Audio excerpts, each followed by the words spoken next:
اہدنا الصراط المستقیم، اے بندے اپنے رب کے سامنے یوں گویا ہو، یہ عرض کر کہ مالک سیدھے راستے پر چلا دے۔ اہدی دکھا دے بھی اس کا ترجمہ ہے، ہدایت کر دے یہ بھی اس کا ترجمہ ہے، اور امام محمد رضا نے حد کر دی، آپ نے فرمایا دکھانا اور چلانا دو الگ الگ چیزیں ہیں۔ آپ فرماتے ہیں دکھا تو بڑے دیں گے، صراط مستقیم دکھا تو بڑے دیں گے، پر چلا صراط مستقیم پہ اللہ ہی سکتا ہے۔ صراط مستقیم پہ چلا اللہ ہی سکتا ہے، اور اللہ کی بارگاہ میں اس کا ترجمہ کرتے ہوئے امام محمد رضا دعا یوں کرتے ہیں کہ اہدی تو چلا دے ہمیں، اہدنا تو چلا دے ہمیں، یا اللہ ہمیں چلا صراط المستقیم، سیدھے راستے پر، سیدھے راستے پر چلا دے۔ آپ سمجھ گئے نا، دیکھنا دکھانا اور چلانا دو مختلف چیزیں ہیں۔ میں آپ کو دکھا دیتا ہوں کہ بھئی یہ قرآن سیدھا راستہ ہے، میں آپ کو دکھا دیتا ہوں، بتا دیتا ہوں کہ بھئی حضور کی اتباع کرنا یہ سیدھا راستہ ہے، صحابہ کی محبت دل میں بسا لینا یہ سیدھا راستہ ہے، آل نبی کی محبت سے اپنے آپ کو روشناس کروا لینا یہ سیدھا راستہ ہے۔ میں نے بتا دیا، اب چلا تو میں نہیں سکتا، چلانا تو اللہ نے ہے۔ تو اس لیے اللہ رب العزت سے جب دعا کریں یا سورہ فاتحہ کا آپ ترجمہ کریں تو یہی کریں، یا اللہ ہمیں سیدھے راستے پر چلا دیں۔ اس آیت میں مالک سے یہ دعا مانگ لی گئی، یا اللہ سیدھے راستے پر چلا دیں۔ اس کے اندر ایک جملہ ہے الصراط المستقیم، میں نے الصراط المستقیم اس لیے پڑھا کہ میں اس جملے کو الگ سے کہہ رہا ہوں، جب اس کو آپ پورا جملہ پڑھیں گے نا پیچھے ملا کے اہدنا الصراط المستقیم ہی پڑھیں گے، ٹھیک ہے؟ میں اب اس کو چونکہ الگ پڑھ رہا ہوں ایک جملے کے اعتبار سے، الصراط المستقیم سیدھا راستہ۔ تو صراط مستقیم کیا ہے، سیدھا راستہ کیا ہے؟ اب ایک عقل ہے میرے پاس، ایک عقل ہے آپ سب کے پاس، ہم اپنی اپنی عقل کے مطابق ہم نے سیدھے راستے بنا دیے۔ جیسے کہ آپ دیکھ لیں کہ پاکستان کے اندر جتنے بھی مکاتب فکر ہیں، جتنے فرقے ہیں، ہر فرقہ یہ نہیں کہتا کہ میں سیدھے راستے پر ہوں۔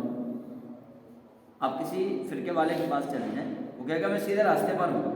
اچھا وہ سیدھے راستے پر ہے، میں سیدھے راستے پر ہوں، آپ سیدھے راستے پر ہیں، زیاد سیدھے راستے پر ہے، عمر سیدھے راستے پر ہے، بکر سیدھے راستے پر ہے، سارے سیدھے راستے پر ہیں۔ اگر سارے ہی سیدھے راستے پر ہیں تو پھر حضور سید عالم صلی اللہ علیہ وآلہ وسلم کا وہ فرمان ذی شان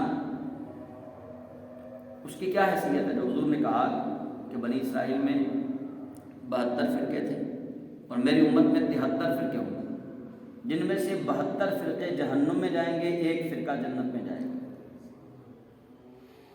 یہ تو میں کہتا ہوں ہم صراط مستقیم والے، ایک دوسرا گروہ تھا وہ کہتا ہم صراط مستقیم والے، سب نے ہاتھ میں قرآن پکڑ رکھا ہے، سب نماز پڑھنے والے ہیں، سب کلمہ پڑھنے والے ہیں، سب زکوٰۃ دینے والے ہیں، سب حج کرنے والے ہیں، سب روزہ رکھنے والے ہیں، صراط مستقیم، سارے صراط مستقیم پہ۔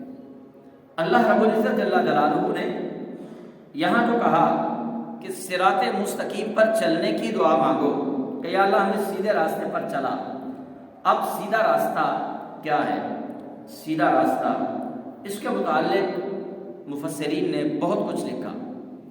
میں آپ سے ایک شارٹ ٹرم میں بات کرتا ہوں، وہ بات یہ ہے کہ جس طرح آپ نے کبھی سنا ہے کہ متفق علیہ روایت، یہ جملہ بولا جاتا ہے کہ یہ حدیث متفق علیہ ہے، یہ روایت متفق علیہ ہے، یعنی سارے محدثین کا اس روایت کے راویوں پر اتفاق ہے۔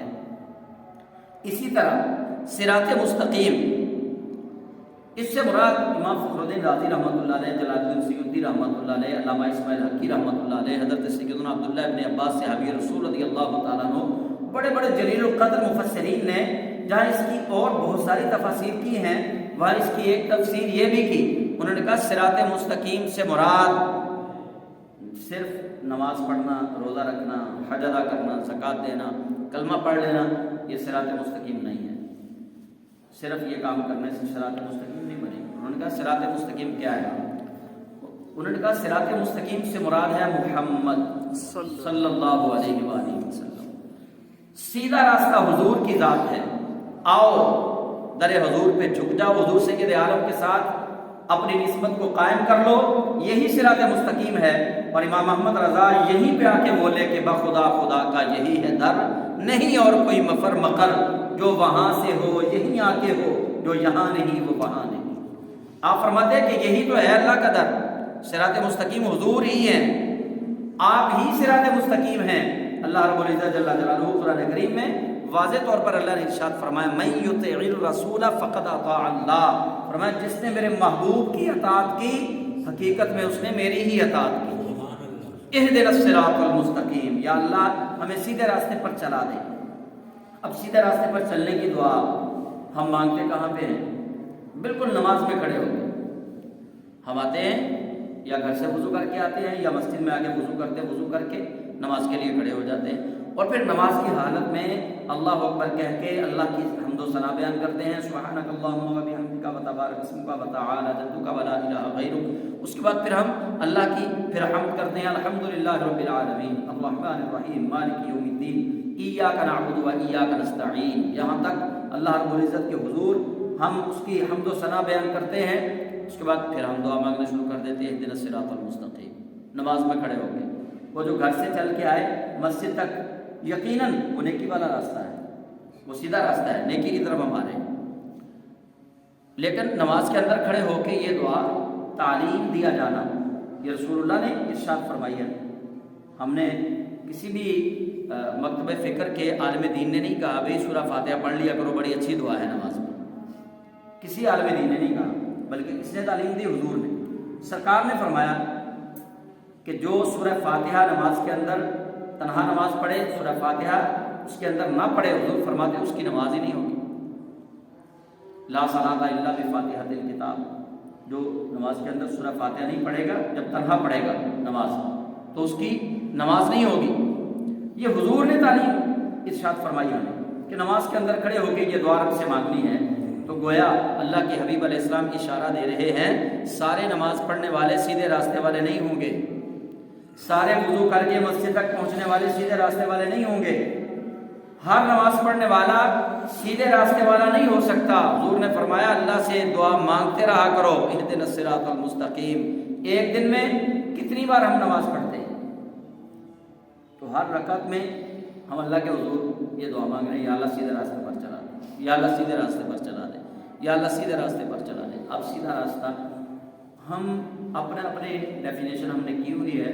کوئی کہتا ہے بس نماز پڑھو اللہ اللہ کرو یہ سیدھا راستہ ہے، کوئی کہتا ہے بس یہ نماز پڑھو اور کسی کو دکھ تکلیف نہ دو یہ سیدھا راستہ ہے، کوئی کہتا ہے بس یہ نماز پڑھو اور تبلیغ میں لگے رہو یہی سیدھا راستہ ہے، کوئی کہتا ہے بس نماز پڑھو اور نبی پاک صلی اللہ علیہ وسلم کی تعریف کرو، محافل میلاد کروا لو یا محافل نعت کروا لو، اللہ اللہ خیر صلی اللہ بس بخشے جاؤ گے۔ کوئی کہتا ہے کہ بس نماز پڑھو کلمہ پڑھو اور 10 محرم تک 10 دن محرم والے ماتم کرو، امام حسین علیہ السلام کا ذکر خیر کثرت سے کرو، بس اللہ اللہ خیر صلی اللہ سیدھا راستہ ہے۔ اور کوئی کہتا بس اہل بیت کا نام نہ لو، صحابہ کی بات کرو تو یہ سیدھا راستہ۔ ہر کسی نے اپنا اپنا یہاں پہ آ کے ذہن دیا اور اس کو اپنی ذہنی سطح پہ آ کے ہر کسی نے اس کو ڈیفائن کیا اہدنا الصراط المستقیم کو، لیکن اس کی جو ڈیفینیشن اللہ رب العزت نے قرآن کریم کے اندر فرمائی ہے سب سے جامع ہے، وہ کمپلیٹلی ڈیفینیشن ہے جس میں کوئی تغیر اور تبدل کرنے کی کوئی گنجائش نہیں ہے۔ اللہ رب العزت جل جلالہ خود ہی اسی آیت مقدسہ کی تفسیر فرماتے ہوئے اللہ فرماتا ہے وہ راستہ جس کو ہم نے سیدھا راستہ کہا، وہ راستہ کون سا ہے؟ جس راستے کی تم نے اللہ سے دعا مانگنی ہے وہ راستہ کون سا ہے؟ فرمایا صراط الذین انعمت علیہم، وہ راستہ ان لوگوں کا راستہ مانگنا ہے جن پر اللہ نے اپنا انعام کیا ہے، ان لوگوں کا راستہ مانگنا ہے، ان لوگوں کا راستہ سیدھا راستہ ہے، وہ ہے صراط مستقیم۔ اللہ کے نیک لوگوں کا راستہ۔ اب نیک لوگ بھی جو مجھے اچھا لگے گا میں وہ بڑا نیک بندہ ہے، جو آپ کو اچھا لگا آپ نہیں یہ بڑا نیک بندہ ہے۔ ہم نے تو نیک بھی اپنی اپنی عقل اور فکر کے مطابق بنائے ہوئے ہیں، جو مجھے اچھا لگتا ہے وہ چاہے اس کے اندر 1000 عیب ہوں، میں نے کہا نہیں بڑا نیک ہے. اچھا جو آپ کو اچھا لگتا ہے چاہے اس کے اندر 1000 عیب ہوں، آپ نے کہا نہیں یہ تو بڑا اچھا بندہ ہے. اب نیک بھی ہم نے اپنی عقل اور فکر کے مطابق نیک کی تعریف بھی ہم نے خود سے کی ہے. اللہ فرماتا ہے صراط الذین انعمت علیہم، راستہ ان لوگوں کا جن پر اللہ نے انعام کیا. اب میں کہتا ہوں اللہ نے مجھے علم کی دولت دی، اللہ کا مجھ پہ بڑا انعام ہے. بھئی علم والی دولت تو اللہ نے شیطان کو بھی بڑی دی. یہ انعام تو پھر مجھ پہ نہ ہو، شیطان پہ بھی پھر تو اللہ کا انعام ہو گیا. اچھا میں کہتا ہوں میرے پاس بنگلہ ہے، کوٹھی ہے، کار ہے، میرے پاس بڑے پیسے ہیں، تو یہ بڑا اللہ کا انعام ہے. یہ انعام تو پھر مجھ سے پہلے قارون پہ ہو چکا، یہ انعام تو پھر قارون پہ ہو چکا. اگر مال و دولت کا مل جانا، کوٹھی اور بنگلے کا مل جانا، خدام کا مل جانا، یہ اللہ کا انعام ہے. یہ انعام تو قارون پہ، فرعون پہ، حامان پہ، یہ ان پہ انعام ہو چکا. نمرود کو دیکھ لیجیے، اس نے خدائی دعویٰ کیا. پھر یہ تو اگر یہ انعام والی چیزیں پھر تو انعام والے بڑے لوگ ہیں. یہ بھی انعام والی چیزیں نہیں ہیں، اور یہ لوگ بھی انعام والے نہیں ہیں کہ جن کے پاس مال و دولت ہو. اب جیسے میں نے کہا کہ نیک ہم نے اپنی عقل اور فکر کے مطابق لوگ نیک سمجھے، ایسے ہی ہم نے انعام یافتہ بندے بھی اپنی عقل اور فکر کے مطابق سمجھے. میں سمجھتا ہوں کہ انعام بڑا انعام ہوا اللہ کا. فلاں میرا دوست ہے، اس نے اسی سال 2 مربع زمین لی ہے، اس کے اندر 5 ایکڑ کا بنگلہ ہے، اور اس نے ساتھ میں لینڈ کروزر بھی لی ہے. تو جناب بڑا انعام اللہ کا اس پہ ہوا. آپ میں سے کوئی اس کو ڈیفائن کرے، آپ کہ یار میرا ایک دوست ہے اس پہ اللہ نے بڑا انعام کیا ہے، اس کے جڑواں بیٹے پیدا ہوئے ہیں، اور بیٹے جب پیدا ہوئے تو اس کے دادا نے آ کے اس کو 20 تولے سونا دے دیا. بڑا یار اللہ کا انعام. مطلب ہر کوئی اپنی عقل اور فکر کے مطابق انعام کو بھی ڈیفائن کرے گا. اور یقین جانیے کہ جو ڈیفینیشن، جو تعریفات ہم نے اپنے ذہنوں میں بنا رکھی ہیں، اللہ رب العزت جل جلالہ کے قرآن کو جب ہم دیکھیں گے تو پھر رب تعالیٰ جل جلالہ نے جو انعامات والے بندے ذکر کیے ہیں، تب ہماری سمجھ میں آئے گا کہ نہیں یہ انعام نہیں ہے جو ہم انعام سمجھتے ہیں. اصل انعام وہ ہے جو اللہ رب العزت جل جلالہ نے ان کو روحانی پاکیزگی عطا کر کے دیا ہے.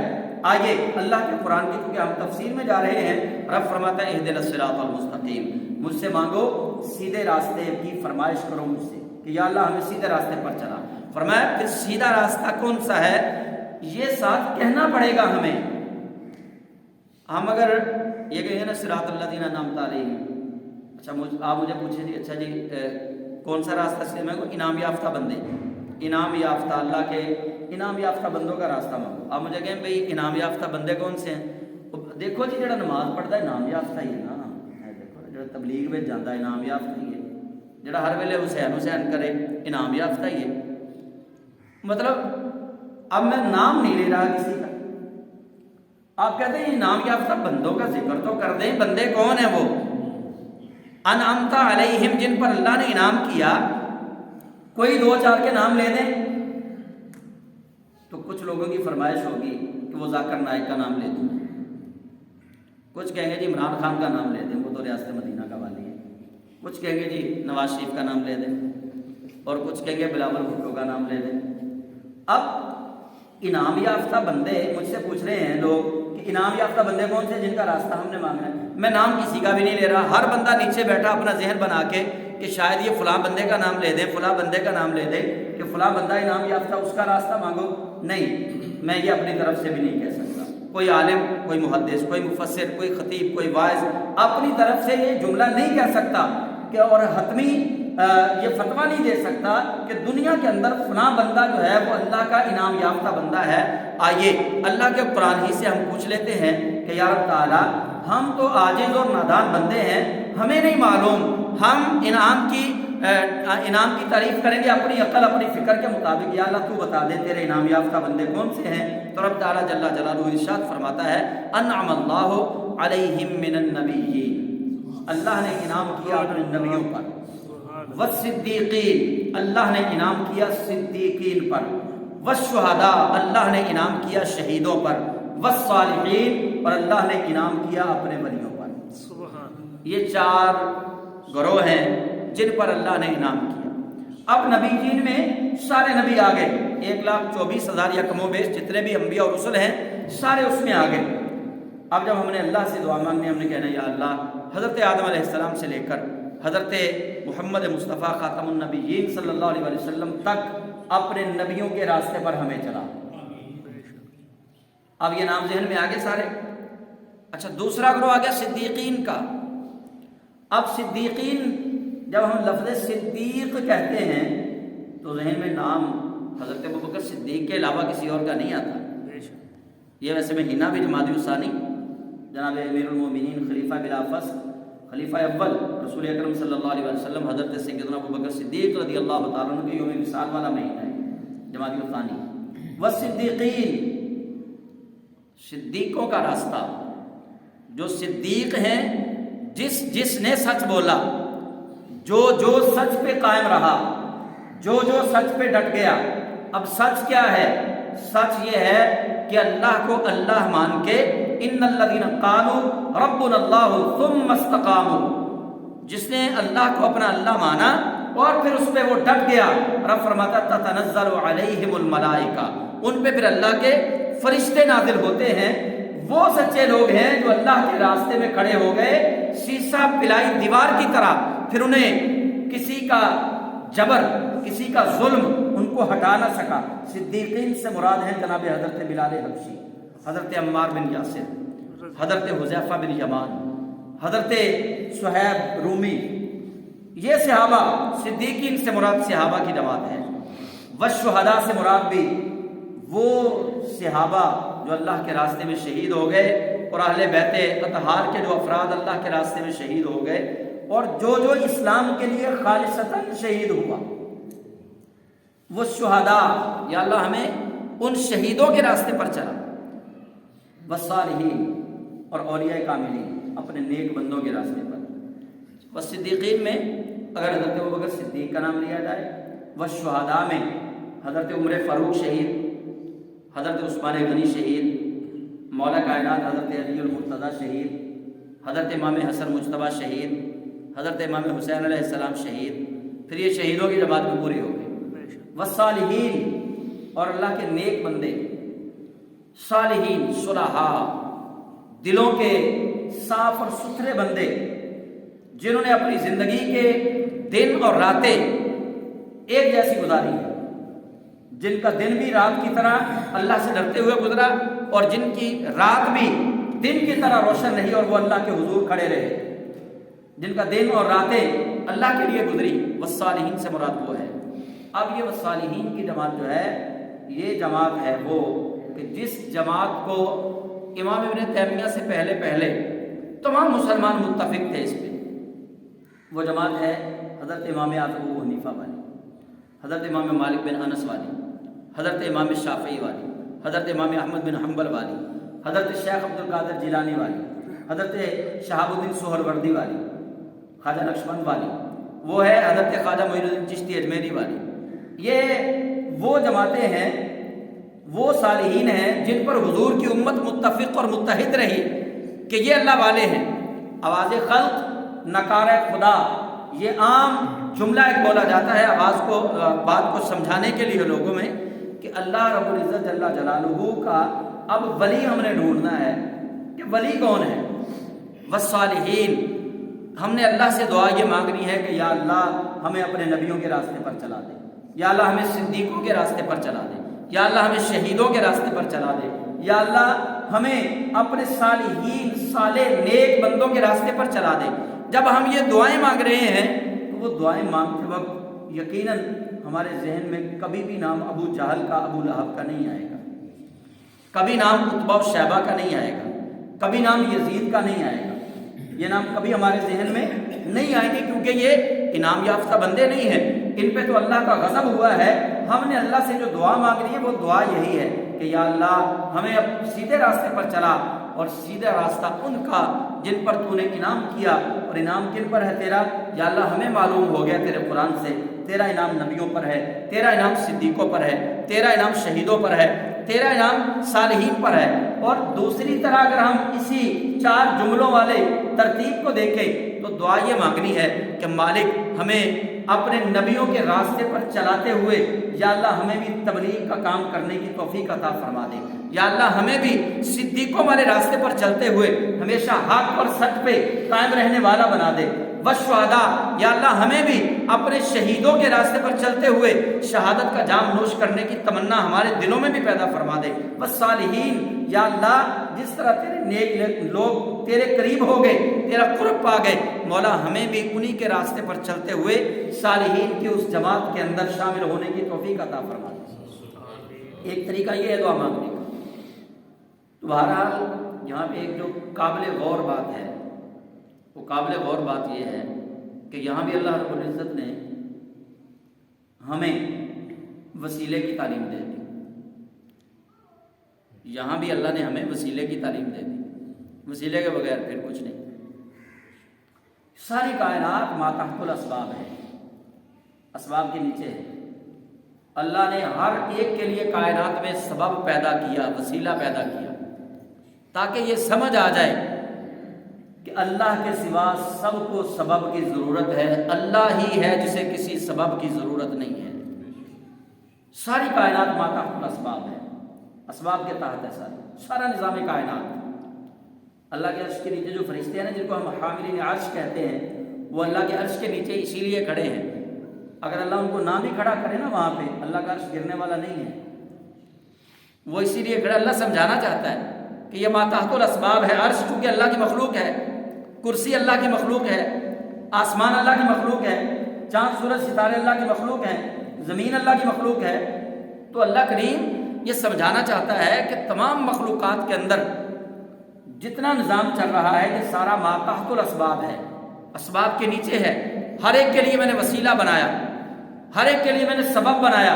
آپ سبب کہہ لیں اس کو، وسیلہ کہہ لیں اپنے لیے، ٹھیک ہے، بات ایک ہی ہے۔ واسطہ کہہ لیں اس کو، بات پھر بھی وہی ہے۔ اللہ فرماتا ہے اہدنا الصراط المستقیم، اے بندے دعا کر کہ یا اللہ سیدھے راستے پر چلا۔ اچھا یہ بھی دعا ہو سکتی تھی۔ اللہ فرماتا ہے قرآن کریم میں 750 مرتبہ نماز کا ذکر ہے قرآن پاک میں، نماز والے راستے پر چلا دیں، یا اللہ ہمیں نماز والے راستے پر چلا دیں۔ آپ سب جانتے ہیں کہ نماز قرب خدا بندی کی نشانی ہے، آپ سب جانتے ہیں نماز مومن کے لیے معراج کا درجہ رکھتی ہے، آپ سب جانتے ہیں کہ نماز کے بارے میں حضور نے فرمایا نماز اللہ اور بندے کے درمیان راز و نیاز کی باتیں ہیں۔ آپ سب جانتے ہیں کہ بندہ جب زمین پہ سبحان ربی الاعلیٰ کہتا ہے، عرشوں سے آواز آتی ہے لبیک یا عبدی۔ نماز بہت بڑا مقام والی بات ہے، نماز بہت بڑا راستہ ہے۔ اللہ رب العزت نے نماز والے راستے کی یہاں پہ بات ہی نہیں کی، بندوں کی بات ہے۔ ان صراط الذین انعمت علیہم، راستہ ان لوگوں کا جن پر اللہ نے انعام کیا ہے۔ پتہ چلا کہ ہر نماز پڑھنے والے پہ اللہ کا انعام نہیں ہوتا، ہر زکوٰۃ دینے والے پہ اللہ کا انعام نہیں ہوتا، ہر حج کرنے والے پہ اللہ کا انعام نہیں ہوتا، ہر روزہ رکھنے والے پہ اللہ کا انعام نہیں ہوتا۔ اگر یہ انعام یافتہ بندے ہیں تو پھر اسی تعریف کو اٹھاؤ اور عبداللہ ابن ابی پہ رکھ دو۔ کلمہ عبداللہ ابن ابی نے پڑھا، نمازیں وہ حضور کے پیچھے پڑھتا تھا اور روزے بھی حضور کے ساتھ رکھتا تھا، تو جہاد کے لیے بھی وہ نکلا حضور صلی اللہ علیہ وسلم کے ساتھ۔ اب پیچھے کیا بچ گیا؟ اگر انعام یافتہ بندوں کی ہم یہ تعریف کریں گے کہ اللہ کے انعام یافتہ وہ بندے ہیں جو نماز پڑھنے والے ہیں، جو روزہ رکھنے والے ہیں، جو حج کرنے والے ہیں، جو زکوٰۃ دینے والے ہیں، اگر ہم انعام یافتہ بندوں کی تعریف یہ کریں گے تو پھر عبداللہ ابن ابی کو بھی اسی تفسیر کے اندر لانا پڑے گا۔ عبداللہ ابن ابی آپ جانتے ہیں نا، منافقین کا سردار، جس کے بارے میں سورہ منافقون بھی نازل ہوئی، جس کے بارے میں اور بھی بہت ساری آیات ہیں قرآن پاک کے اندر، سورہ توبہ کے اندر اس کا ذکر آیا۔ تو وہ رئیس المنافقین، منافقین کی جماعت کا امام تھا مدینہ منورہ میں، عبداللہ ابن ابی، جو حضور کے پیچھے نماز بھی پڑھتا تھا اور ساتھ منافقت بھی رکھتا تھا، نماز حضور کے پیچھے۔ یہاں تو ہم دادا دربار والی مسجد میں جا کے نماز پڑھیں، ان کے خطیب کی بجائے دادا دربار نماز پڑھیں، حالانکہ دادا دربار والی مسجد میں نماز پڑھنے کا ثواب اتنا ہی ہے جتنا اس مسجد کے اندر نماز پڑھنے کا ثواب کے اندر کوئی کمی بیشی نہیں ہے۔ داتا والی مسجد میں اور یہاں اس مسجد میں نماز پڑھنے کا ثواب برابر ہے، 3 مسجدیں ہیں جو عزت و توقیر والی ہیں، جنہیں رسول اکرم نے جن کے ثواب کو بیان فرمایا، مسجد اقصیٰ فلسطین میں جو ہے، اور مسجد حرام خانہ کعبہ اور مسجد نبوی شریف، یہ 3 مسجدیں ہیں جن کا ثواب حضور سید عالم نے بیان فرمایا۔ ورنہ نماز کوئی کہیں بھی پڑھے کوئی انعام یافتہ نہیں ہوگا، ہاں نماز پڑھنے والا اللہ کے انعام یافتہ بندوں کو دل میں رکھ کے نماز پڑھے تو نماز قبول ہوگی، یہ کنفرم بات ہے۔ اب آپ میں سے کوئی بھی نماز پڑھ رہا ہے، وہ دادا علی اجمیری سے بغض رکھے کہ میں نہیں مانتا ولی۔ اب دادا علی اجمیری 1000 سال پہلے کے اللہ کے ولی ہیں، وہ جمیع مخلوق انسانوں میں سے کثرت کے ساتھ علماء متقدمین حضرت سیدنا علی بن عثمان حجویری المعروف داتا گنج بخش آپ پر متفق ہیں کہ آپ بہت بڑے محدث تھے، عالم تھے، حافظ قرآن تھے، اللہ کے دین کی تبلیغ کرنے والے تھے، اور حدیث رسول جو صحیح بخاری کے اندر ہے، رسول اکرم فرماتے ہیں کہ اللہ کو جس بندے سے محبت ہوتی ہے نا، نیک بندے سے، اللہ رب العزت جل جلالہ نیک لوگوں کا رجوع اس طرف کروا دیتا ہے، مومنوں کی بات ہے۔ لچے لفنگے اگر کسی کے پیچھے لگ جائے نا تو لوگ کہیں جی بڑی بھیڑ ہے اس کے پیچھے، تو بندے بڑے ہیں، اس کو نہیں اللہ کریم جل جلالہ مانتا۔ حدیث پاک میں ذکر ہے مومنین کا دل اللہ اس کی طرف پھیر دیتا ہے۔ کہیں آپ یہ نہ سمجھیں کہ عمران خان کے پیچھے بڑی دنیا ہے تو عمران خان اللہ کا ولی ہے، ہاں میں صحیح بات کہہ رہا ہوں۔ یا آپ سمجھیں جی نواز شریف نے 2 کروڑ ووٹ لیے تھے تو نواز شریف اللہ کا ولی ہے، یا بلاول کے پیچھے پورا سندھ ہے تو بلاول اللہ کا ولی ہے، نہیں۔ دیکھنا پیچھے چلنے والے کتنے لوگ مومنین ہیں۔ جو صحیح بخاری کی حدیث ہے وہ یہ ہے کہ اللہ کریم جبریل سے کہتا ہے جبریل زمین پہ جاؤ اور مومنوں کے دلوں میں اس اللہ والے کی محبت پیدا کر دو، مومنوں کے دلوں میں۔ اور مومن کون ہے؟ جیسے نیک بندے کی تعریف ہم نے خود سے بنائی ہے نا، ایسے مومن کی تعریف ہم خود سے نہیں بنا سکتے۔ کہ نیک تو وہ ہو گیا نا کہ مجھے اچھا لگا میں نے کہا یہ نیک ہے، آپ کو اچھا لگا آپ نے کہا یہ نیک ہے، لیکن مومن کون ہے؟ جو اللہ نے قرآن میں جس کو مومن کہا، جس کے اندر مومن والی صفات پائی جائے، وہ مومن۔ ایسے مومنین جس کے پیچھے ہو۔ اب آپ جتنے لوگ بیٹھے مجھے بتائیں، موسٹلی آپ میں سے داتا دربار گئے ہوں گے، شاید و نادر کوئی ہوگا جو نہیں گیا ہوگا۔ کبھی آپ کو داتا دربار سے کوئی کال آئی ہو، پاک پتن سے کبھی کسی کو کال آئی ہو، بابا فرید سرکار سے؟ نہیں آئی، مجھے بھی ویسے کبھی نہیں آئی، لیکن جانے کو دل تو کرتا ہے کہ نہیں؟ کیوں دل ادھر جاتا ہے؟ دل ادھر کیوں جاتا ہے؟ کال نہیں آتی، لاکھوں لوگ وہاں پہ ہوتے ہیں اور لوگ وہاں جا کے کرتے کیا؟ قرآن پاک کی تلاوت، کوئی نماز پڑھ رہا ہے، کوئی قرآن پاک کی تلاوت کر رہا ہے، کوئی مراقبے کے اندر بیٹھا ہوا ہے۔ میں جوہرا کی بات نہیں کر رہا، جو باہر بھنگڑے ڈال رہے ہوتے ہیں ان کی بات میں نہیں کر رہا۔ کثرت دیکھیں وہاں پہ، کثرت جو لوگ جاتے ہیں کثرت سے کرتے کیا ہیں؟ حضرت بابا فرید الدین مسعود گنج شکر چلے جائیں، حضرت سیدنا غوث اعظم رضی اللہ تعالیٰ عنہ کے بغداد شریف چلے جائیں، وہاں جا کے دیکھیں کہ مومنین وہاں جا کے کرتے کیا ہیں؟ وہ اللہ ہی کو یاد کرتے ہیں۔ اللہ کریم نے نماز کے اندر بھی بندے کو جس وسیلے کی طرف اشارہ کیا وہ اللہ کے نیک بندے ہیں۔ فرمایا اہدنا الصراط المستقیم، اللہ سے کہہ کہ یا اللہ مجھے سیدھے راستے پر چلا، صراط الذین انعمت علیہم، راستہ ان لوگوں کا یا اللہ جن پر تو نے انعام کیا۔ اور پھر چوتھے پارے میں اللہ نے بتا دیا کہ وہ کون سے بندے ہیں، سورہ نساء میں ہے، وہ کون سے بندے ہیں؟ فرمایا وہ بندے ہیں نبیین، صدیقین، شہداء، صالحین، وہ اللہ کے نیک بندے ہیں۔ جب نماز کے اندر کھڑا ہو کے یہ دعا مانگے اہدنا الصراط المستقیم صراط الذین انعمت علیہم، تیرا دماغ جو ہے وہ نبیوں کی طرف جا رہا ہو، تیرا دماغ جو ہے وہ صدیقوں کی طرف جا رہا ہو، تیرا دماغ آنکھیں بند ہو، تیرا دماغ شہداء کی طرف جا رہا ہو، تیرا دماغ صالحین کی طرف جا رہا ہو، اور زبان سے نکل رہا ہو صراط الذین انعمت علیہم، راستہ تیرے ان نیک بندوں کا، اور دل اور دماغ جو ہے کبھی نبیوں کی طرف جائے کبھی ولیوں کی طرف جائے، پھر اللہ کریم سے دعا مانگنے کا مزہ آئے گا اور اگلے جملے کہنے کا مزہ آئے گا۔ اگلے جملوں میں رب تعالیٰ کیا فرماتا ہے؟ اللہ فرماتا ہے غیر المغضوب، یہ غیر المغضوب ہیں، نبیین غیر المغضوب ہیں، صدیقین غیر المغضوب ہیں، شہداء غیر المغضوب ہیں، صالحین غیر المغضوب ہیں۔ غیر المغضوب کنہیں کہتے ہیں؟ جن پر اللہ کا غضب نہ ہوا ہو، جن پر اللہ کا غضب نہ ہوا ہو. غیر المغضوب، نہ غضب والے. انعام یافتہ بندوں کے راستے پر چلانا، غضب والوں کے راستے پر نہ چلانا. یا اللہ جن پر تیرا غضب ہوا ان کے راستے پر ہمیں نہ چلانا. غضب والے کون ہیں؟ غضب والے آپ دیکھ رہے ہیں، قابیل سے چل کے آج تک جتنے ظالم ہیں سب پہ اللہ کا غضب ہے. اس میں نمرود بھی آئے گا، شداد بھی آئے گا، قارون بھی آئے گا، ابو جہل بھی آئے گا، ابو لہب بھی آئے گا، عتبہ بھی آئے گا، شیبہ بھی آئے گا. اس میں سارے ہی آئیں گے. یزید بھی اس میں آئے گا. غیر المغضوب، یا اللہ ان کے راستے پر نہ چلانا جن پہ تیرا غضب ہوا. ولا الضالین، اور نہ ان کے راستے پر چلانا جو گمراہ ہو گئے، ان کے راستے پر بھی ہمیں نہ چلانا. جن پہ غضب ہوا ان کے راستے پر بھی نہ چلانا. نبیوں پہ اللہ کا غضب ہوا؟ نہیں. صدیقوں پہ نہیں، شہداء پہ نہیں، صالحین پہ نہیں. تو یہ غیر المغضوب ہے.